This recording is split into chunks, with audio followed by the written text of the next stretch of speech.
For those who don't know me, I'm Kay Scarlett, Publishing Director on the Echo List, and it's my really great pleasure to introduce you to the literally dazzling Samone Bos. You'll get it in a minute. A colleague from our 5 Mile team of commissioning editors and author of Momo Freaks Out, and next year her first novel, 40 Teen, a coming-of-middle-age story.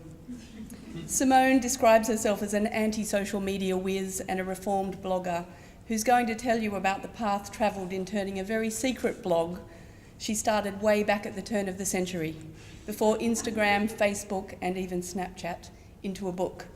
Samone started her blog as practice for the novel she wanted to write and never expected it to become a book in itself, not the least because her home was robbed twice and the hard drive on which she'd saved copies of the blog stolen, not once but twice. So it's something of a miracle that we're publishing Momo Freaks Out, and a legion of Samone's secret fans are going to be incredibly grateful. Samone.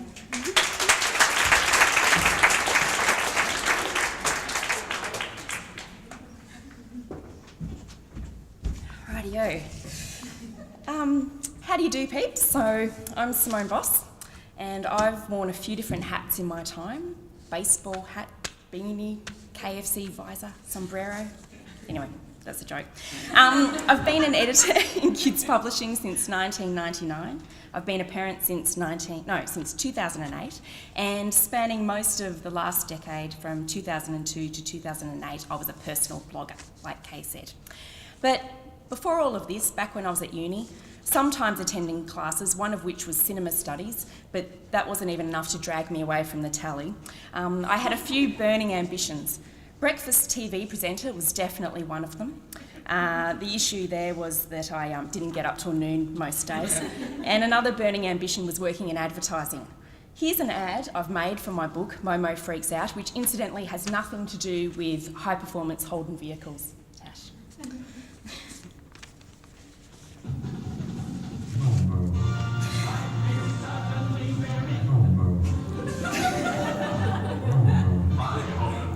Yes, life is suddenly very the young life.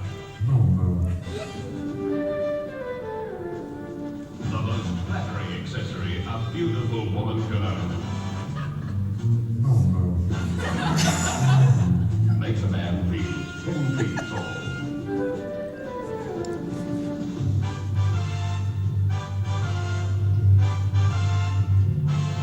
Go with this year. To expect to be envy. Remember, it's going to be very wrong this year. My Holden, Australia's first sports machine. You can afford one.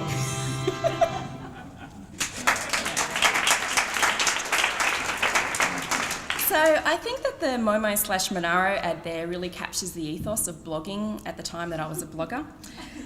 This was way before sponsorship deals, media influencers, and there was no filter on anything. Blogging was a chunky DIY machine with absolutely nothing smooth about it. It was at a time when social media didn't exist. In fact, it wasn't the dark web or anything, but blogging itself was largely hidden. Aside from American bloggers who tended to sign off with their full name, most people gave themselves a crazy alias, and mine was Momo. Not once in the 7 years of committed and fervent blogging did I actually reveal my real name on my blog, because I'm a very private oversharer. And now I'm facing down having it out in the world with my name on it in book form. By my side for most of this was my first husband, Tim, known throughout my blog as T-Bone. And when I say first husband, it possibly implies that he's dead, but he's not. T-Bone lives. In fact, he's just down the road working near the corner of Church and Balmain Street. I feel like ex-husband's a bit harsh, and first leaves it open to suggestion that there might someday be a second or third volume of the book.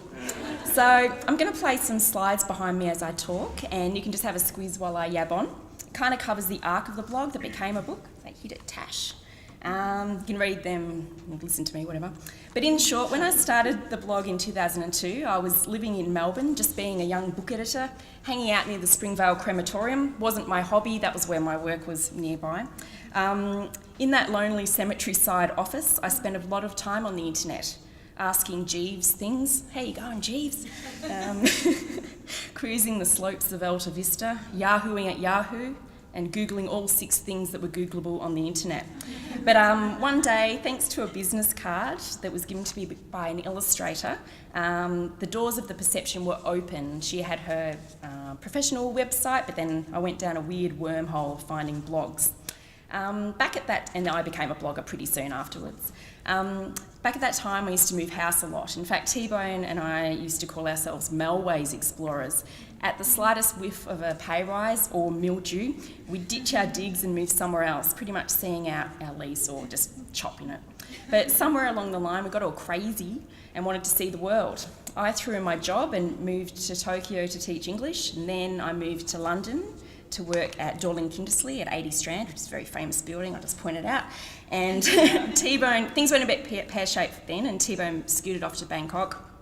Then we met up at the Trevi Fountain. It was meant to be romantic, but I had to text him and I'm like, I'm over here, you dickhead, next to the fountain. And we still got back together. We moved to Singapore, came back home and had babies, and we were happy for another 8 years. There were hijinks aplenty along the way, and most of which were really sweet and demure, but when I asked Andy Griffiths for a quote, he focused on the sordid, and some of these sordid things were, that are blogged in here, or in the book, the time I got confused for an Amish prostitute on Brunswick Street, the time I got a Brazilian wax by a man, the time I was scolded at the checkout of Paran Coles by a stern lady named Liliana for taking the stickers off hydroponic tomatoes and trying to pass them off as just normal tomatoes. I denied everything. The time I bribed 2 cops with promises of fried chicken and it worked. And last but not least, the time I did call the police reporting a bomb outside of the Revolver band venue and club. It basically turns out that once the bomb squad arrived, they diffused a novelty Heineken hat with a flashing light on it. But the blog really did arc the ridiculous to the ridiculous, and I don't know if there was anything especially sublime about it, but I guess at the core of it is a love story between me and Tim. And among the madcap adventures and wanderlust, it was sort of us as a coming of age, turning from kidults at a loose end that was endlessly loose into slowly becoming adults. And that was pretty much at the precise moment our first child was born, with her brother following a minute behind. Adulthood came to us like a thunderclap and a cattle prod, and I was only 32 at the time, but it was a prolonged adolescence. I guess the process of putting together this book was quite intense.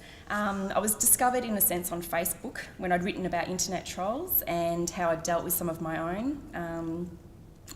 That's another story, don't worry about that. But yeah, Julia Taylor, the then senior commissioning editor of Echo, was someone I did vaguely know, but she read my post and wanted to know if I thought that the blog would be of any interest to her. Naturally, I was like, nah, no way. And within 5 minutes, I'd arrived at her office in Scoresby with a full printout of the blog, and it was on her desk. But the blog itself was around 200,000 words, and over the course of editing, it was whittled down to a more respectable and manageable 80,000 words. It was a pretty intense, well, it wasn't that intense, it was pretty full on, just reading my own diary that closely again and constantly having this creeping cringe at myself. Almost 8 years had passed since I'd ended it, the blog, and a lot of water had passed under the bridge. Also at that time I was going through my separation with T-Bone, the person key to the story really, but well, as I used to say to Tim throughout our 22-year relationship, it was really all about me. So the whole darn thing was very cathartic. And I do come across as a bit of a jerk sometimes in my blog, but I was young and I see it quite cute. It's quite cute. And I am just an average Mo. I think a lot of my peers will recognise themselves in the times that were captured, either in real time or talking about the 90s or my childhood in the 80s. And they might go in for that nostalgia. All right, almost done. Do I still blog these days? No, I do not. I quit blogging at the time my babies were born, as I felt that covering their childhood was, a weird invasion of their privacy. In some ways, I wish I didn't feel like that because there were big bucks to be made from being a blogger from the time I did quit. I could have got a deal with Tesla as an electric station wagon, but sticking to my well-honed principles unless it comes to stealing hydroponic tomatoes, I think that kids should live their own lives, not be props to their parents' curated lives. That's my preach. But we all know that for those Instagram stars and their kids in their harem pants and artfully placed Scandinavian toy, it is Fisher-Price mayhem and an upturned plate of spaghetti just out of shop. In a way, that's what Momo Freaks Out is all about. An upturned plate of spaghetti. You'll laugh, you'll cry, hopefully you don't throw it in the bin in disgust. And I hope you want to sell it for me, because I don't know, that's what I'm here for. Sorry, Tash. I don't know, do you want a reading or is... If I don't... All right. This isn't particularly funny, but it's sort of nice, and it was the last of my London entries before I moved to... Actually, those girls there, that's us. So Monday, 18th of September 2006. It does involve an accent, but it's a Cockney one. It sounds a bit like Russell Brand crossed with Dick Van Dyke as a chimney sweep. Just letting you know. So on Friday night, I donned my gladdest glad rags and visited the Ritz Hotel with AJ and Suze, two Aussie girls I'd befriended since moving here. Soon, a glass of champagne became several glasses of champagne, which would have become a champagne pyramid if they weren't £9 a glass. On XC, it's probably $25. So we were putting on the Ritz Light. Later, we wound up at another establishment called Lounge Lover, where Madonna apparently likes to hang out, though darned if I could spot the Material Girl kicking back doing Jagger bombs with Gwyneth Paltrow. At 1 a.m, or perhaps it was 2, we were kicked out of Lounge Lover. Not just me, AJ and Suze, but our hasty exit was simply because bars close freakishly early in London. Perhaps it's just a general British desire to get its nation out mingling on the streets, fighting, smashing car windows and lunging at random passers-by with sharp objects and knuckle dusters. That kind of thing. Soon we're out in the drizzling rain, tottering, hobbling, lurching along in our killer heels. And soon enough, some pimp daddy in a gold Mercedes-Benz shouted at us, "Oi, ladies!" We reluctantly turned and looked at him as if to say yeah, but we didn't say yeah or even yes, which would have been a more refined cultural response. Instead, we had withering looks on our faces, just because that's what you do when someone shouts, "Oi, ladies!" at you from a car, in my experience. Can you please... hang on, accent. "Can you please tell me if I'm parked close enough to the curb?" he said, rather unexpectedly. We all gauged the parking situation and responded thus. "No worries," waved AJ astutely. "She's sweet," observed Suze, almost boffin-like. And, "Unless you can be backing back and coming back in again, don't worry about it," I sniffed with breezy devil-may-care abandon, throwing a cryptic spanner in the works. As this helpful assault of parking advice washed over him, the man in the Merc poked his head fully out of the fortunately wound-down window and enthused, "Caw, I love all you Aussie birds." And laughing like a flock of kookaburras, we Aussie birds waved this bloke hooroo. Together we fluttered off over those slick moonlit cobblestones, not in search of worms, mice or baby snakes, but the nearest night bus. The end.